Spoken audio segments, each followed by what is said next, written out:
had to bring back the better music. But Vibes. Kam Gee, we back What up? again. What up? Left. I want to turn my volume up a little bit so you can hear me. Turn your Yeah. mic up. Turn the 1, 2, mic 1, up a 2. little bit. Where's my snare? Hey. Yeah. Oh yeah, I So like that. fellas, What's I like good? What's good? Man. what's Good good? evening. Good evening. Hey yo, shout out to Kam Gee. Yeah. Upset victory. Woo! Loot On a business trip. on a On a business. Hey. business trip. I'm recovering. That's why I'm on my road, y'all. So I'm just feeling good. How much Back at home. how much rain did you have down there? Actually, we got to Sarasota. It was clear. It was just the traveling there. The storm was moving through, so it took a little bit down to get down there. Was unsure if we would even have the fight. For those that don't know, we had my boxer Andre the Eighth Johnson Jr. from Grand Prairie, Texas, went down at a fight night in Sarasota, the Sarasota Municipal Auditorium. Fought a Inu Matulu from the area. Really came from a little pedigree, pretty popular in the area, and got a first round knockout with a beautiful left hook. So They feeling flew good. into the eye of the storm, went into a hostile environment, Yeah. and Hey, I live for that. stole the moment. Yeah, I live for that, man. Live for that. Shout out to y'all, man. Yeah. Shout out to Andre, man. And You then know, hold on, your man got elevated to the main event. right. So yeah, we actually were the main event of the night. Very exciting night of fighting. A lot of great boxing and very hostile environment. Very hostile environment, and I felt like we handled it well. After the fight, we did have to get escorted back to the locker room, so that was something. They was talking spicy, man. They was talking real spicy in the crowd, and I guess our law enforcement officers was hip to the situation. Probably know their environment a little better than we do, and was like, "Yeah, man, we're gonna walk you back real quick." Yeah, solid right there, man. You need security. Yeah. What's that, Jamie Foxx? I mean, he needs security after this or something. Shout out. Check hook, first round, knock. Mhm. Yeah, man. So we Beautiful. living it, man. We got the podcast, but we out here really reliving it, man. Let's So, go. I have a Let's question go. for you, Kam Gee. How gratifying does it feel like when you've gone through training camp with your fighters and you scored that type of victory with your fighter and everything comes to fruition? How does that feel? oh man, exhilaration. Like it's like the biggest exhale. Like I didn't even, the way we won, was very exciting, explosive, but just it really all hits at that moment. Like man, all the training and the hard work and coming home, drenched in sweat because you're working with your guys in the gym. I mean, my abs were hurting because I screamed so loud. Like that's if you want the emotion, whatever it takes for to be sore afterwards in your abdominals, in your core area, like that is the type of like emotion I had about it, and being happy for my guy, all of that, understanding what he's put into it. So, man, boxing, that's why boxing is a beautiful sport. It's a true rite of passage. Right. And, for all those involved, especially the fighters, but, everyone that puts these fights together from the promoters, Lights Out Promotions in Sarasota. So shout out to them. The Sarasota Boxing Club, City of Sarasota, like they really showed out and really supporting what we love to do. So we need those fights at that level if we want this sport to continue to grow. You gotta have those fight nights in these different cities across America. So Fast. I'm good. I have a follow-up question too, because this is it's so fascinating. I'm not part of that world, but I can only imagine how close it brings you to your fighter. Like when everything that you do, because boxing is a trusting thing, right? Mhm. Even when you're not fighting in that ring, you're really fighting outside for your fighter because you're going to give him pointers on how to fix up, make adjustments. How much trust do do you build with your fighter after that type of thing? Because now they know, yo, I'm safe. I could now listen to what Kam Gee because there's that human element of wanting to go rogue and just do your own thing in that ring. Yeah, that's kind of human nature. It takes a lot of self-sacrifice to willingly trust someone's advice, their word. And for me, I have to work even harder to gain that because I don't have the professional boxing background, amateur boxing background. I was just felt like I just came from a good school of teaching. Shout out to my guy Earl Givens, the Air Capital City Cobra, put me on game. So he just poured into me and gave me the knowledge. And that when I go talk to people or get in the gym with people, I get a level of respect because of the dedication I've given to the sport in the time that I've been in it. So guys can you can feel that if it really means something to you. I'll give you one more question here. As a football coach, I definitely understand about that sore abs. I experienced that Saturday mornings. You grunt it out, In that moment, the fight happened so fast to where there's probably very little coaching coming from the corner.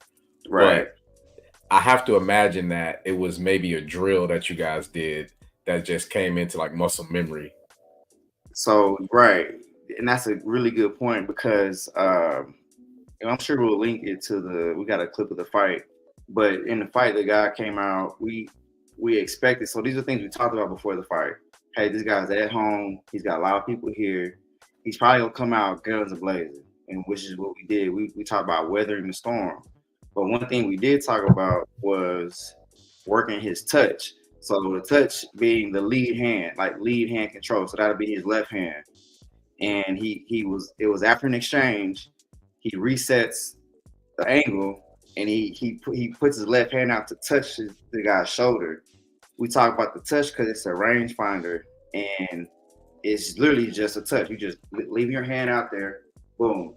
And he was able to roll on balance and throw the hook. But it was off of the lead hand touch or that lead hand control, which we worked backstage right before we got onto the ring. So when it's reaffirming and it just helps your confidence go up and it reaffirms your training and also understand okay, we got to do more of that and then find ways to add to the game. So, man, that's what was so exciting about it. You see stuff you work on actually coming into the fight and creating a knockout. Man, hats off to my guy. Salute. And the punch that he hit him with is one of my favorite fighters punches, the jab check hook type, it's one of those that reminds you always have to hold your phone. Yeah, man. That hand is down, hand down, man down type. It's real with that check hook. Is that check hook is sneaky. You don't see it. You don't see it, especially if somebody a person double jabs you and then you're expecting something and then hits you with that check hook and then pivots and you're like, okay. I've never been in the ring, but I can only imagine because every time somebody gets caught with a check hook, it's just confusing. Yeah, exactly. It's the punches that you don't see coming are the ones that hurt you. And if you go through boxing highlights throughout history, you see a ton of sneaky left hooks, check hooks, because you just don't see them sometimes. And if you throw them with balance and the correct timing and the right placement, you get that guy's chin moving and you get him out of there. Right. So, man, beautiful shot. Beautiful shot. Piece of art. Salute to your fighter, Andre. What's his last name? Andre the Ape Johnson from Grand Prairie, Texas. Salute to you, Andre. Many more wins to come. Yes, sir. All right. Let's get into it. Okay. We have a couple of promotions fighting this weekend. We'll start with across the pond. There were some fights on the zone that I watched a little bit of. Hey, we didn't say this part yet. I don't think we missed something, Strap. We're missing something? Who's fighting? Who's fighting? Hey. There you go. Kind of eager to get into the content. Yes. Who is fighting? Or who fought? Yesterday, across the pond in Sheffield, UK. How do you say the first name? Rion? I can't say it. But Dixon versus Terry Hopper. 10 rounder, women's WBO lightweight. A quick background: Terry is a 3-division champ. Oh no, 2-division champ. She won. She won the belt from Dixon, and it was a good fight. You could see experience versus. You could see those other the build up from those other weight divisions where she was a champ. It showcased, and you could see it was evident in outclassed Dixon. Although she was in trouble and she looked hurt in the 6th round, she still weathered the storm and outpointed Dixon. I want to say that name right. Is that Rainona? Rainona? I don't want to Etymology, please. I'll play. Etymology, yeah. But yeah, Dixon, the fighter. The next fight, I'll be very brief on these DAZN fights. It's some fighters I have no idea. I don't know who they are, but they're from across the pond, and that was just early boxing throughout the day that I could catch before the UFC was also happening simultaneously in France. So I was hopping back and forth on a lot of these fighters I'm not aware of, but now I've become a fan of Peter McGrill. I've become a fan of you, man. Beat this dude, knocked him out with a body shot. Easy fight, quick fight. Brad Foster, salute to you. I'm gonna be looking out for this fighter, Peter McGrill. Didn't watch the full fight, but I caught the highlights of it. Body punch, looked great. On to the next. Who do we have on the agenda here? Okay. Yeah, we're looking at Lethea Baumgardner versus Delphine Persoon. All right, and so this was like the comeback fight for Alicia. Correct me if I'm wrong. Yes, correct me if I'm wrong. There was like a little bit of controversy as far as some suspected PED usage and things of that nature. So right. So this was a but different. Supposedly clean, right? That's what we're going with. Right. So, but this was a Thursday bout. I forget what the promotion was, but there's a lot of boxing. There's a lot of boxing, and if you wouldn't know, you can find it. And if you got the right algorithm, it's gonna show up for you anyway. So, absolutely. Strap, you want to get your analysis on it? I just saw I was following Twitter boxing, and they Flip was in there, and she, they were just going at it. I didn't peep the head collision. I had to play. I was skeptical. I'm not the most knowledgeable on women fighters, although I do have a great respect for it and enjoy it. Persoon, when she walked in the ring with this knee brace, I had to say, all right, let me do a little background. But I did see that she's very battle tested. I think she came in with a record of like 49-3. So I was like, okay, that's just little wear and tear. But when you see something like that, like off rip, I'm like, your mind is good. Come on, yeah. That's telling me where I need to, my footwork, where I need to move, yeah, absolutely, Alicia, she looked sharp. And it was definitely trending towards her direction up until the final moments where there was the headbutt. So, what state is this? Because that's the interesting thing too about boxing is that there's no universal rules, right? There's no one universal governing body. It depends, it varies state to state. And so this was an incidental headbutt prior to the completion of the 4th round, so which is automatically a no contest. Does and correct me if I'm wrong, Alicia is from Flint or Detroit? No, Detroit. She's actually, I think she fights out of Detroit, but I think she's from Toledo, Ohio. Oh, so okay. I believe she fought under. Don't let me mess it up. He fought the guy that he upset. Harrison. He upset one of the Charlos. Harrison. So she's still fighting with Harrison. I'm not saying she's still fighting, but I think she kind of when the eyeballs came to her. So right. David Haney's father kind of like training her too? They I'm not that they posted some deep stuff into the mix. on social media, but she was working on her previous fight, but that was a while ago. With the pro boxer Tony Harrison out of Detroit. There you go. But they're not working with each other. Yeah, it says also with Bill Haney. Bill Haney, because I thought she was training with Bill Haney. Tony Harrison and Bill Haney. So yeah, there's that. Tony Harrison. One thing solid I would say, boxer.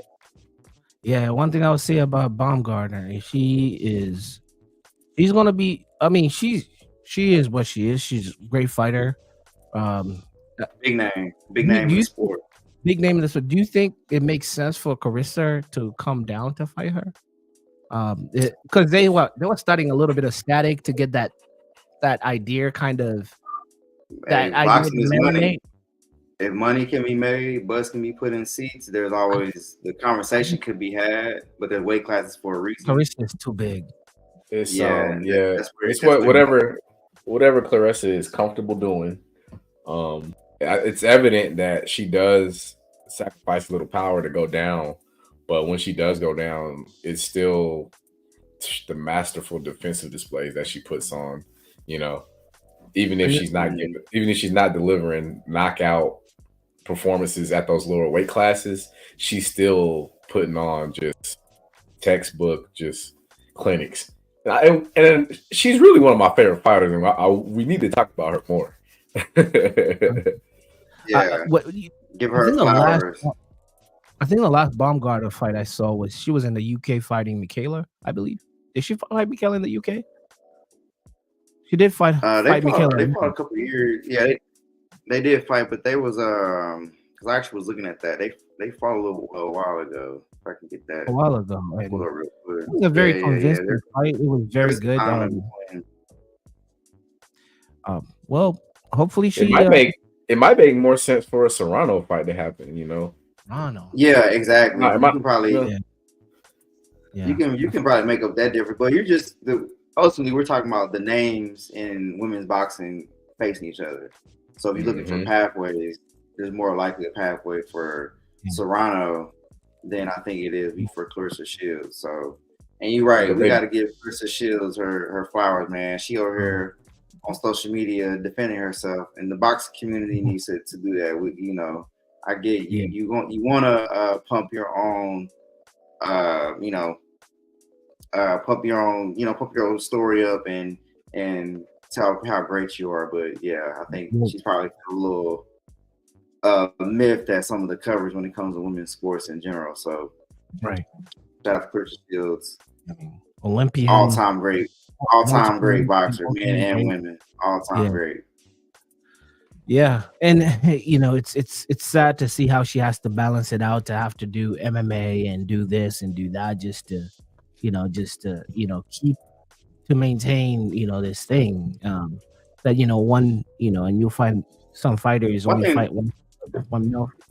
Right? Yeah, I think that comes to like the amount of opponents she can have in boxing, the money obviously, but she's a competitor at the end of the day. So I support her venturing out into other things. I would love to see her box and be on the biggest stages. And I think before we get to the twilight of her career, I would love to see her just big name, big stage, big fights.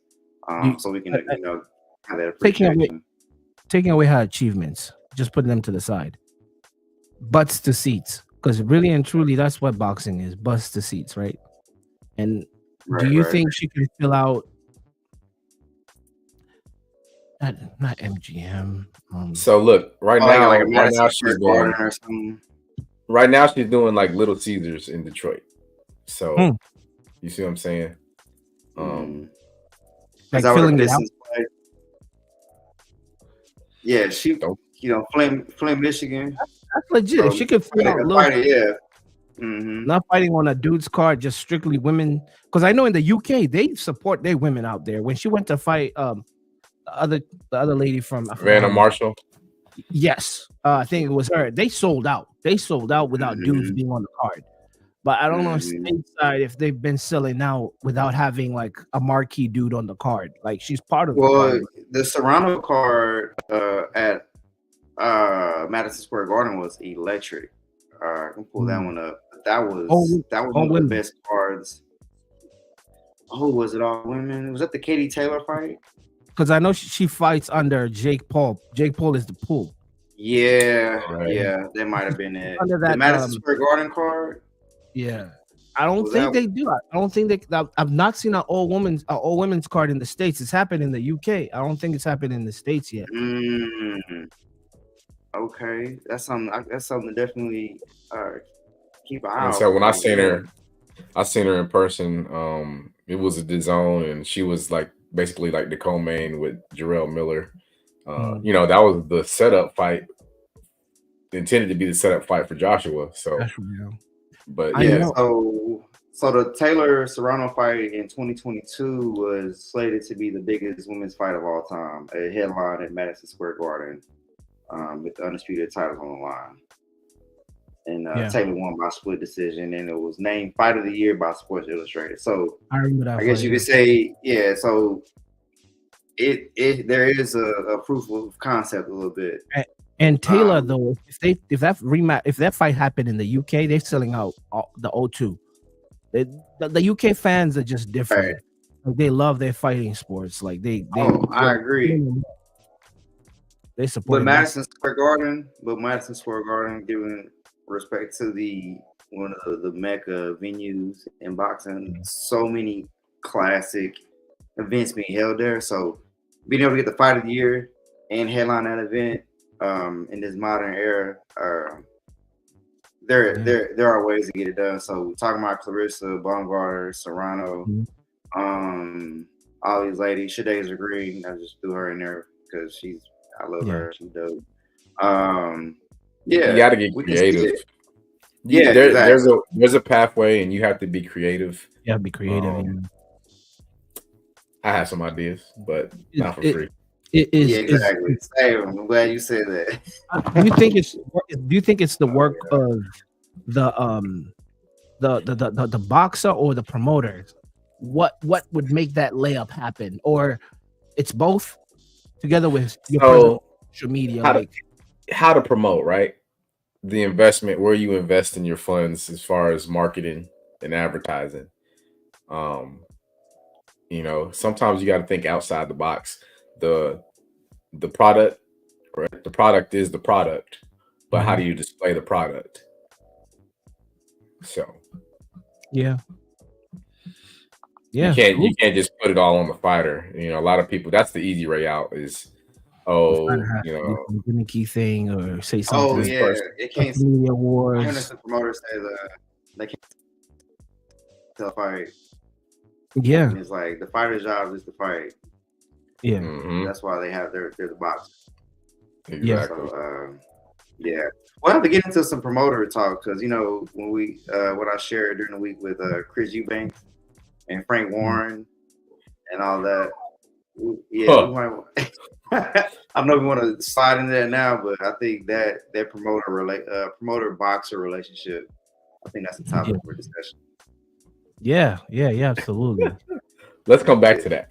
I want to dive into that a little more, but we can definitely put that in something. Talking about MSG, Madison Square Garden, there was some top ranking fights in New York. I didn't see this fight, but I know either LT or Kam Gee brought that up about seeing Michaela Mayer's fight versus Sandy Ryan. How was that outing? I thought Michaela Mayer looked sharp. Very sharp, seasoned.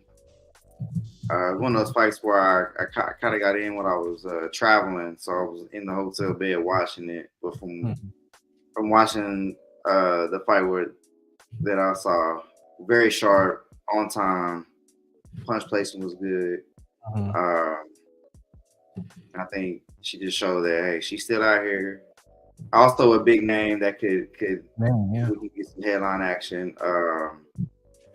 And elevate that side of boxing.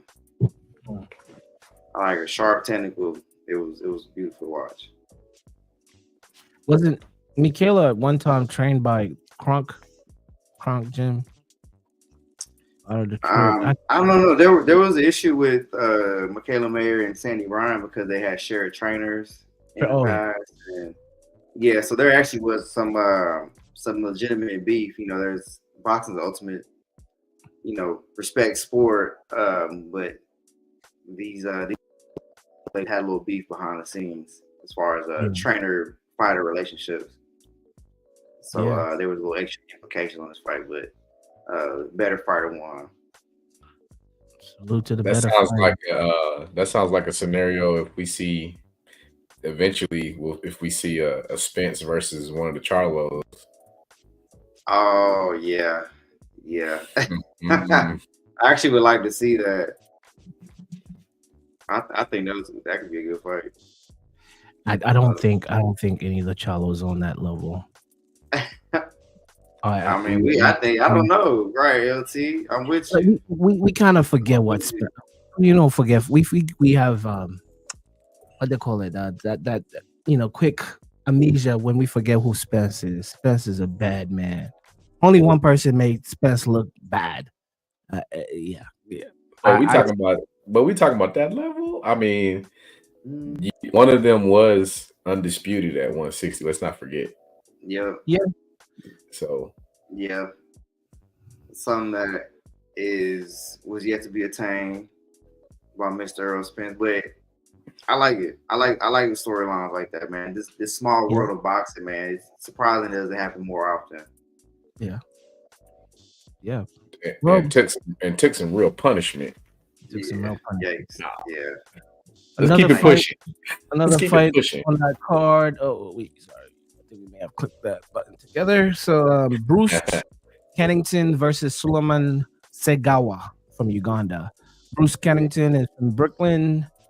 Great fight. Actually, this one I watched a recap of it because I just a Ugandan fighter fighting on this big stage.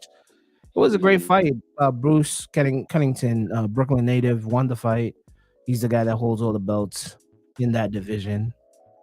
So not all the belts in that division, but let me fact check here. I know he has a couple of them. No, definitely. I think he has the IBF. Make sure. Since we talking about belts, there's one that I always forget about. This one. It's the red, white, and blue strap. The ringside. That's the ringside. Yeah. Or is that the Ring Magazine? Ring Magazine. That's which one is that? Okay, so that's the Ring Magazine belt. Okay. What? Okay, so then I'm not even gonna throw this other name out there. We'll just leave it at that. Hold on, what you got though on the belt? So many belts. I mean, listen. I respect the 4 belt. I respect the ring is what it is. So my man has the IBF International belt. He has the WBO Intercontinental. He's a featherweight, by the way. Featherweight, and then he has the NABF belt. So he has 3 of them things. He has a WBO Intercontinental. He has the IBF International. And he has the NABF belt. So I was right. Not all of the belt. He has 3 of them things. So, yeah. I don't know. So that confuses me. What's a WBO International Intercontinental compared to? It's just confusing. But we're the world champion. It's like WWF. Yeah. So. That's right. Come on. He does have the strap. So. What's fighting on that stage, and Hey, ESPN is gonna come out with the ESPN television title. There you go. They get the top. That's why people like the UFC low key, because all the fighters are under one house and there's one matchmaker. No one is ducking nothing because of promoter beef or all that extra stuff, the different belts and all that. No, one belt, you're the baddest person in this division. One belt. That's it. And if you want to get extra belts, go to a different division. Step up.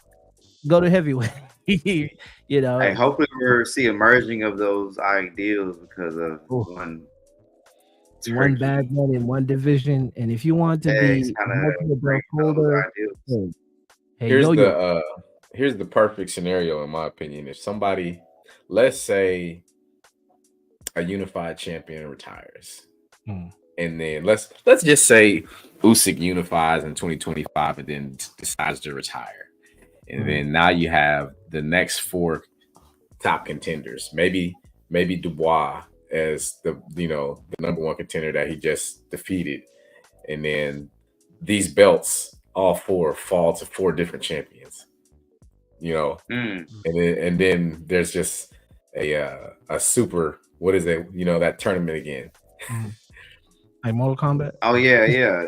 I'm that's what it is. I think that's what, if you're going to have that type of structure, I feel like that's what it should be, instead of a guy holding a belt and then refusing to fight the other champions in the name of whatever.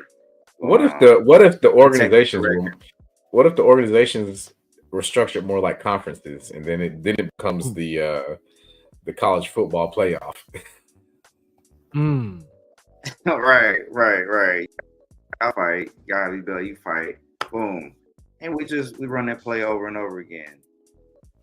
That's just, I love that as a fan of the sport, because that makes that solidifies that the fights that we want to see will be made.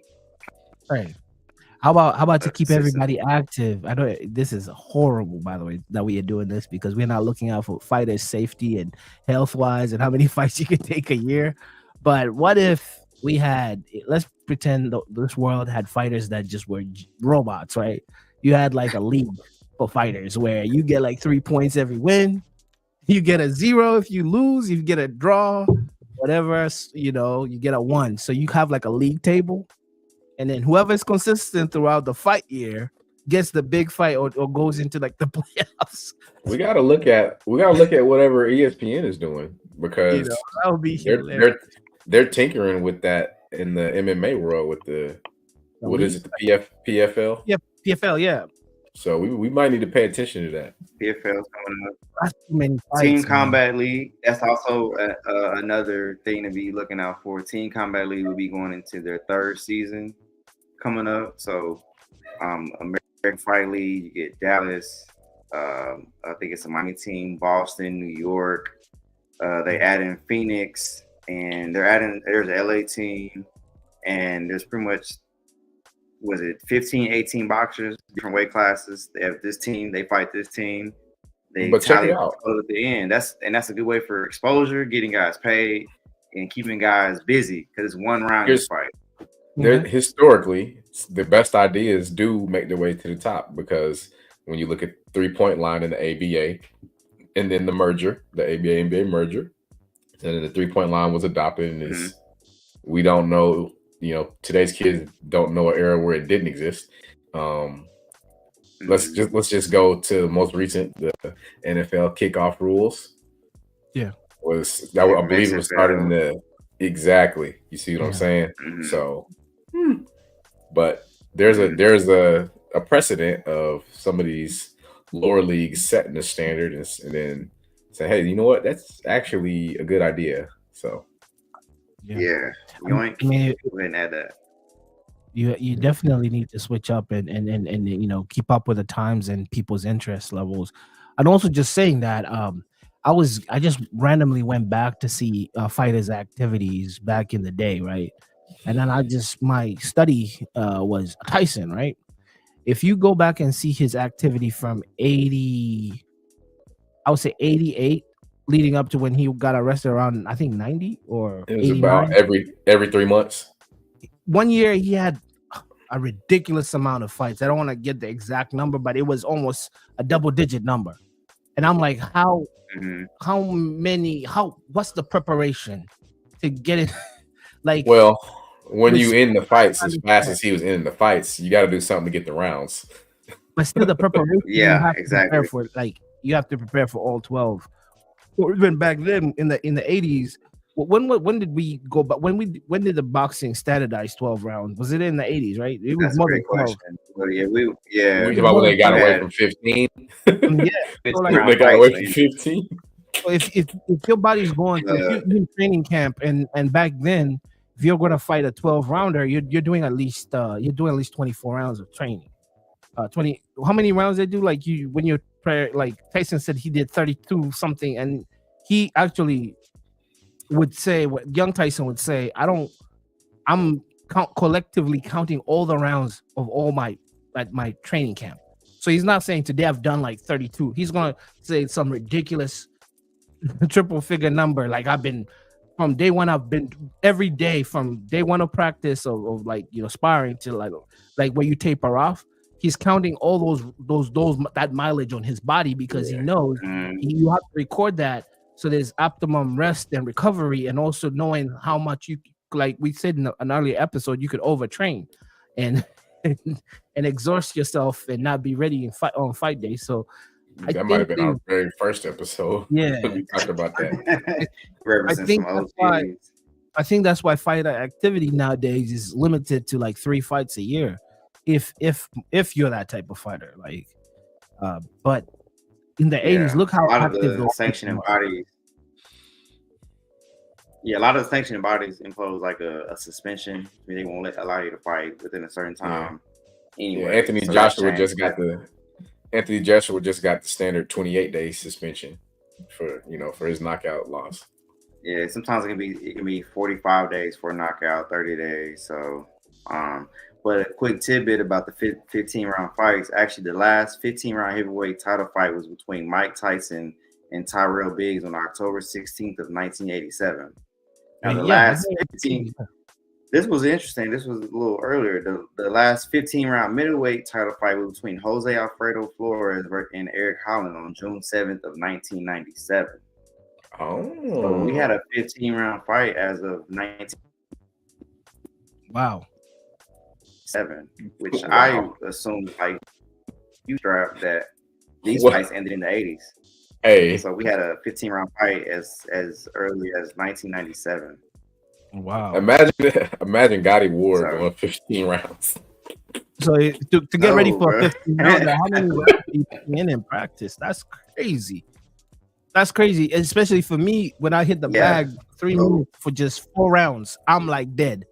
Like my on my 4th round, I'm barely tapping the bag. I have a bag here, and I'm doing like 3 rounds, 3-minute rounds, and I'm by the 4th round, I'm like, dog, I have no power in my hands. I have nothing. They're done. My shoulder hurts. My wrist starts to hurt. And I'm like, yo, how are these guys getting ready for 15? Even 12 is like, wow, you ready? You in shape for 12? People that have never boxed don't know that feeling of, and I've never been, I've sparred before, but I've never been like in the ring with the lights and the pressure, people talking, instructions getting left and right. But just even sparring, right?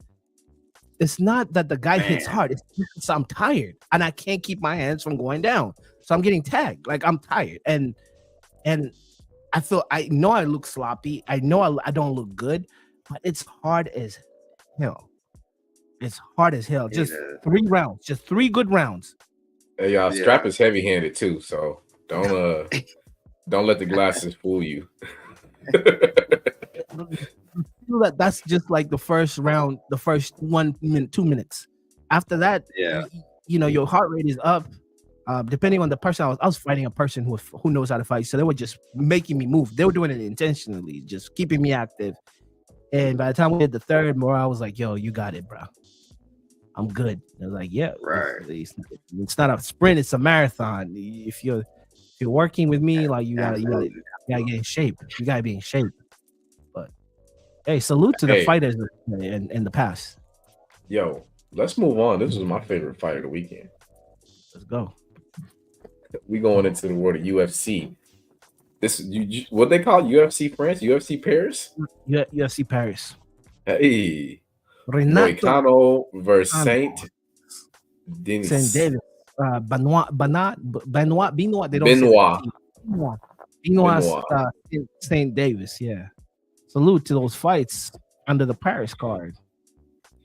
So this, early midday fighting, you can't beat it. But I kind of found this on accident, but this was a total domination. Nobody expected this, but except for Moicano. From the get-go, he was able to get Benoit on the ground, and the ground and pound started immediately. And to say that Benoit is tough as nails, like he's obviously tough as nails because he could not see. Like, this ended in a doctor stoppage to where the right eye, I believe it was completely shut, and he was trying to convince the doctor, I can still see out of the left one. You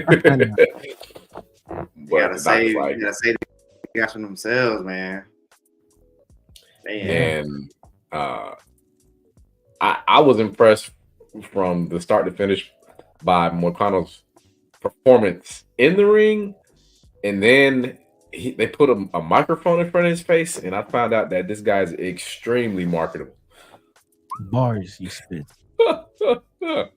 My man said, I grew up in the slums of Brazil. You think I'm afraid to get in the ring in Paris, France? What? amongst other things. Then he said he expected, he said, this performance, I expected it to go this way. Yeah. Bad man. Yeah, he called out some fighters. He said, "Oh, give me an easy fight. Give me some easy money." And he called out the champ, easy money. Patty, easy money. This person, easy money. The person I fought today, that was hard. He's like, I want the champ because that's easy money. Oh yeah, he's good on the microphone. Pause, but he was conducting the audience and going back to post fights. We won't dive deep into this. We also didn't mention that his ring entrance was a particular song off of Watch the Throne. Everyone's in Paris. He was fine. He got fined by the Paris Commission. He got fined like 200. That was Brian Battle. Brian Battle, the American. Oh, that's somebody else. Same part. Light skin dude. He's an interesting fighter. I've seen him in the UFC. He's always yip yapping, but right. So, but anyway, Brian Battle fought Kevin. I don't want to butcher this French dude's last name. Josette, and of course he won the fight, beat him up, and he was getting booed because it's in Paris, right? He came out to the Jay-Z and Kanye song, just being like skin black, full on heel, and then after he lost, he was just embracing in the boos, and he said some interesting things to the audience, saying his nickname is the Butcher. That's it, not his nickname, but that's his fighting alias. You think the Butcher is going to lose to a dude from France? Yo, mic drop moment. Like, I'm like, yo, you just killed the audience. You beat up dude, had a stoppage, and then you went over there and dropped some bars, and the audience was flipping him off. He was flipping back. I'm like, yo, dog, your evil villain arc is starting right now. That's the guy that was the fine and suspension. Yeah. Is the fine and the suspension, is it warranted in this case? For the entertainment, absolutely. 200 man. Yeah, like you have to have a different level of effort in you. Literally F it in you to go to a different country and taunt the crowd and think you're gonna go to your hotel safe. Because let's be honest. Every country has street stuff. Like every country, you just don't You just don't do that. You don't even do that in Sand Cities. Like you just don't say saying things in Sand Cities as an artist. You know, drop the mic. Where's that and guy? think you're gonna go Where's he back to from? your tour bus Take him, safe. take You him know, straight like, to the embassy. you need like a convoy of police driving you out of town safely. Like this dude did it in a different country, and he was like, "Yeah, hey, do something." I'm like, "Yo, salute to you, man." Got that life. On We TV. just doing. This is a color commentary episode right here. We ready to push it on that one? Anything else intrigued you on that? No. No. All right, so here we go. As the program devolves here, we're going into celebrity boxing. Time. Shane Mosley makes his return, and special guest referee Dame Dash. Man, that was not on the bingo card. The last time I heard about Dame was his teeth falling out live streaming. Oh yeah, then he had to come back and say, "Yeah, I got my stuff is gone." Yeah, like I remember in high school, but when I was younger, when I was like following like the Rockefeller thing, and he used to call himself the Kickaholic. He had like nicknames like Poppington because he used to pop tags and never wear the same things again. Yeah, his teeth falling on live stream. There's no dental plan in the rap game, man. You know. Yeah. Shout out to the hip hop union. You know, there's some efforts going. Shane Mosley. This is so random though. Like the connection, Shane Mosley, Dame Dash.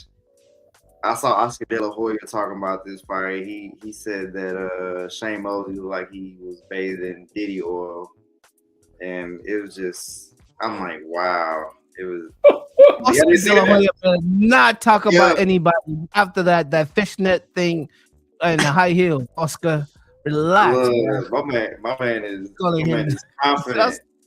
Oscar De La Hoya with his build a ab body. Come on, chill.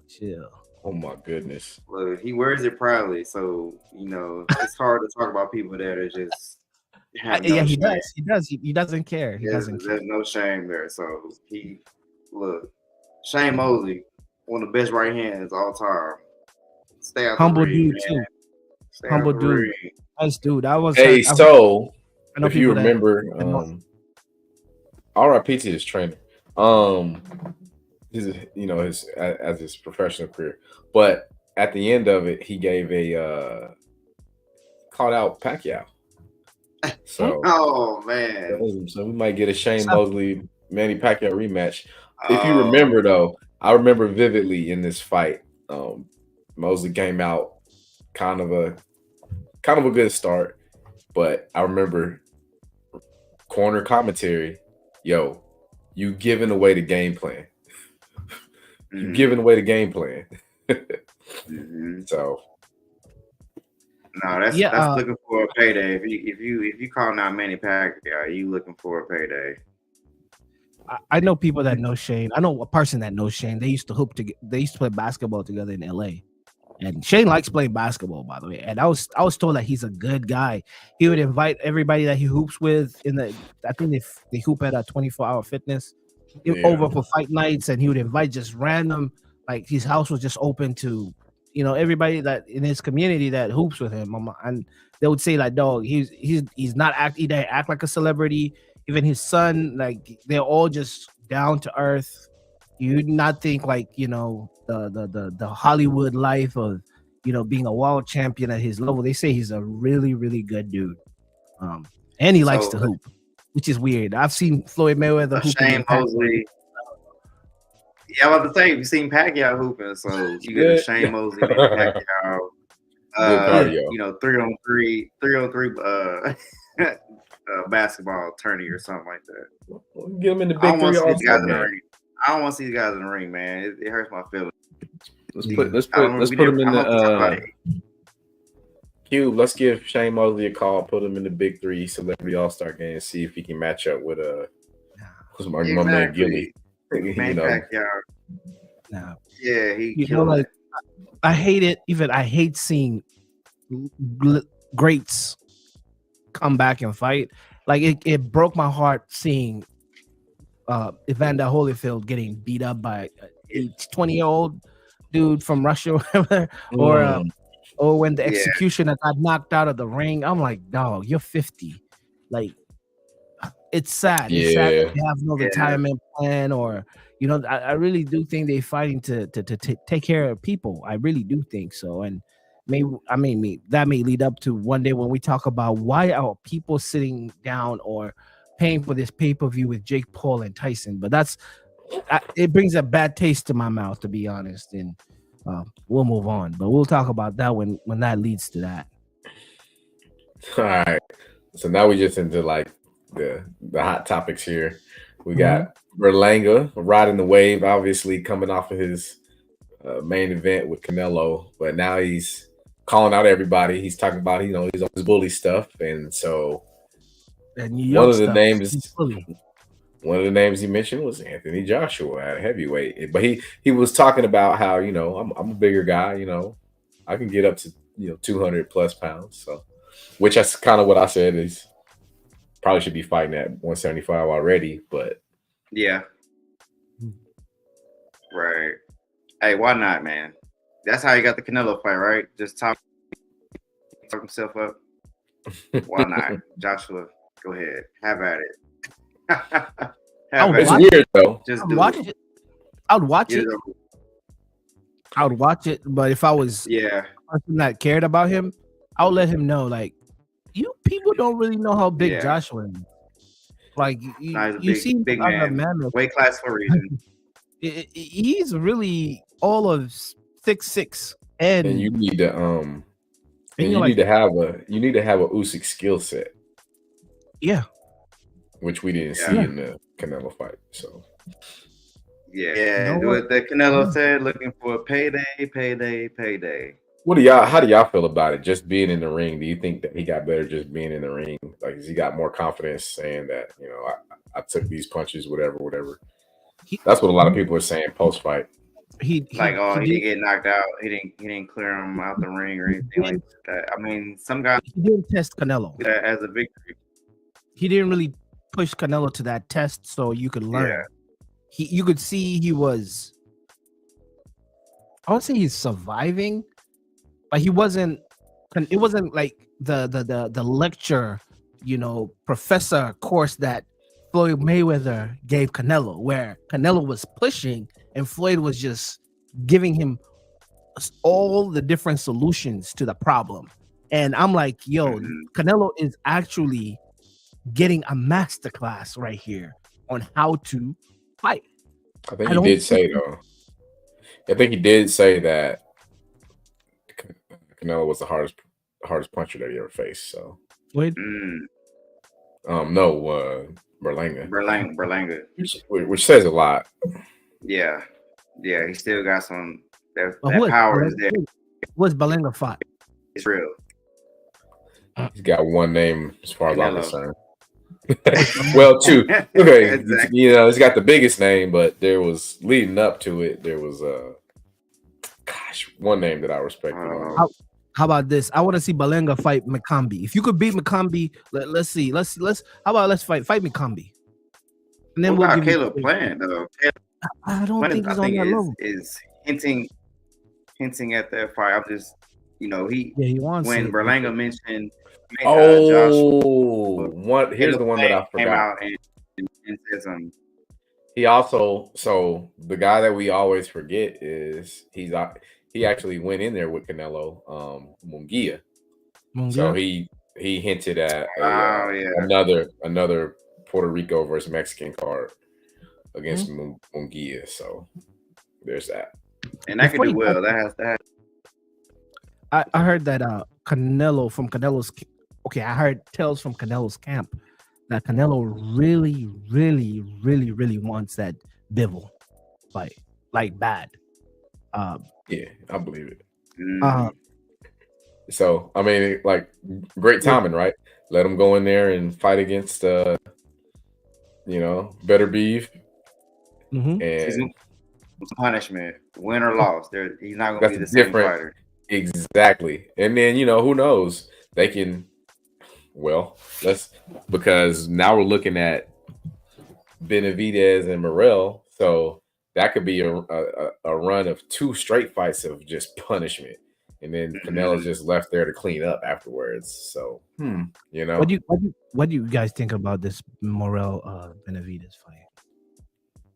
I like it. These are 2 fighters that I have a lot of respect for. I've been high on Benavidez for a very long time.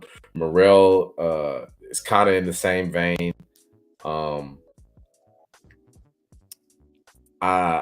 Is there any hardware on the line though? They're fighting at 175, and then if all the belts are up there with you know, Bivol and Beterbiev, I feel like this is slightly a premature fight that could do very well. But in the meantime, it's daring to be great, you know. Daring to be great. Yep. The reason why it's a fight. It's a good fight. Good matchup to be made. The reason why I ask, I think this fight right here is for the boxing fans that are really in the trenches. Yeah. I don't see it. I don't see it for the casual. Am I making sense? You know what I mean? Like, absolutely. Well, this is also how you draw in a new fan base. But wait about this excitement. But what about this? This is in negotiations, but you're right. But we as fans know what this is gonna do. But what if you pair it? What if you pair it with Tank versus whoever? Boom. They already said that I'm willing to be the co-main and let Benavidez be the main the next time go around. So now that's what I'm thinking is going to happen. You read my mind right there. You read my mind on that. I'm like, does that have pull for like the casual? Tank is like icing on anything. At this time, I think Tank is like kind of proven himself to be the superstar. Before I was gonna say he's the second biggest after Canelo, but after that, Spence Crawford. I think Crawford may be fighting out for number 2, but I think maybe Tank is bigger than Crawford as a name drop. I think I may be wrong. I'm curious to see where this fight takes place at. Does it take place at 175 because both fighters are just comfortable? You know, they're more comfortable to make that weight. Does it take place at 168 to try to align themselves with a Canelo bout? I think either way, it should be a number 1 contender for, you know, it should establish him as a number 1 contender for whichever direction either one of them want to go. Yeah, I mean, if depending on the showcase, if it becomes the classic that it's supposed to be, these are 2 great fighters. No one loses. Even when you lose, no one loses in this. And when you go back to your respective divisions where you're gonna conquer, you're gonna just get a lot more money in the bank with your name. Like it's just this is a make or break type of situation. Either casuals are gonna look at this and like, who are these 2 dudes? Because let's be honest, not everyone knows who David Benavidez is. Not everybody knows who Morrell is. You know, we know who they are. Enough people are being introduced when you're the co-main with Tank. But like, you know, everybody's coming to these big fight cards to see Tank fight, and some of them don't even know who Tank is fighting most of the time because they were asking who's notice I didn't even give an opponent. You notice that like it doesn't even matter who the opponent is. So if these guys showcase and make a classic, because that's a nice fight. Hey, the sky's the limit because we need some new faces. People are getting old. Batons are being passed on to people that are like somebody told me if I'm saying his name, Figueredo. Did I say that right? Figueredo. Brandon Figueroa. Figueroa is the baton is slowly going to be passed down to him, right? But looking at his personality, I understand like, he has this whole thing of, you know, Superman Clark Kent, right? He wears the glasses, you know, button t-shirt, like kind of. Are you talking about him or are you talking about Fundora? Fundora. Talking about Fundora, yeah. Oh, okay, yeah. No, sorry, I always messed up their last name. I think Figueroa is kind of tall too, though, for that weight class. But they put a name, a bid in for that Crawford fight, by the way. Pandora. So I'm seeing promoters pushing Pandora, right? They're pushing him for like the nerd lovers. Like you could see he's being handled because he's a good fighter, but they are kind of pulling like a gimmick around his stuff, right? I can see where they're going with that to market him, but I'm not seeing anyone who like Eddie's style of marketing is he's gonna be a mouthpiece, right? He's gonna speak for you. He's gonna negotiate for you. You're gonna look like the racehorse type of price position, like AJ. Just stay there, look good, have good promotions. You'll get like Under Armour. You have Lucozade. You have all these Gatorade commercials. And then you look at how Top Ranking does their stuff. The way they promote their fighters, and I'm like, bro.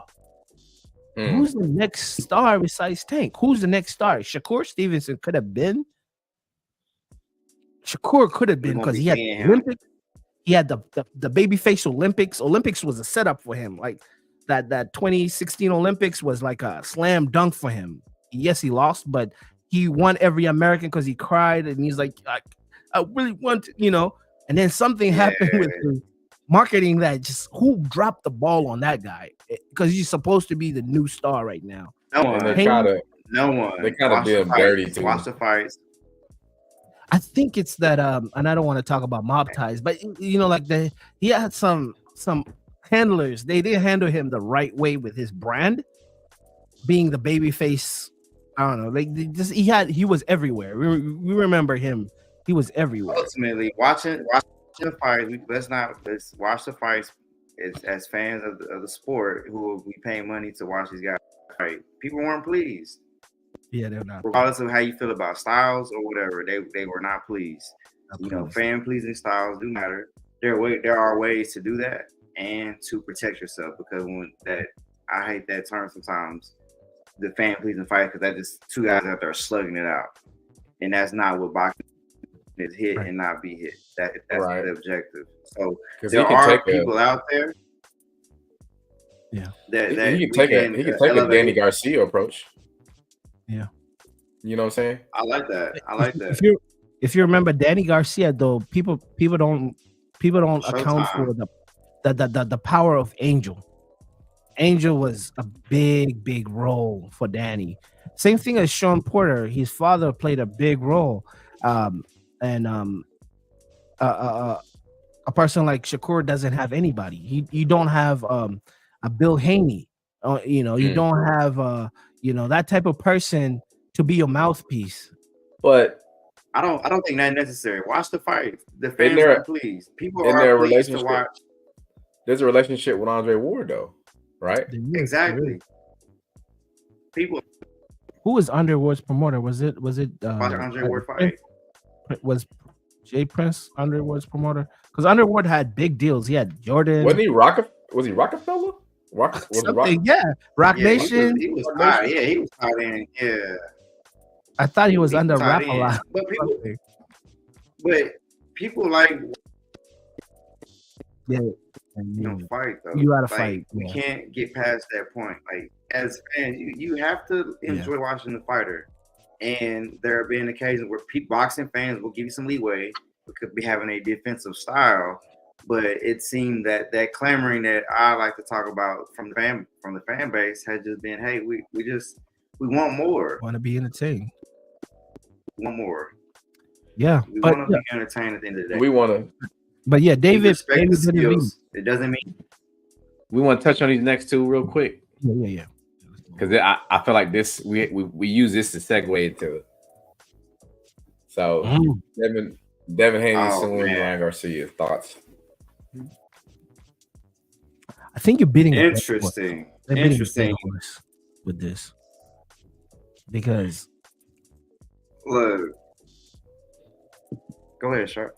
No, I was like they've milked this dry, or they're squeezing from something that is not. There's no juice coming out of that. Yes, you could sue him, but really and truly, yes, was it undeniable that he was on PEDs? Was it confirmed, or it was just samples that were formed from USADA or whatever? Whatever. He took. There was some Ostarine. System. But to sue the man the damages from the fight. I watched a clip of him saying we want to make him pay. Like as a fighter, you want to make him pay in the ring. Now the implications of a lawsuit. If he somehow wins this, then that's when it becomes something where it may discourage other fighters from taking PEDs. I don't like the look, but I do want clean boxing. Clean boxing, yeah. So we'll have to monitor this through our future episodes. Because because if this is a big deal, because it sets legal that you are liable for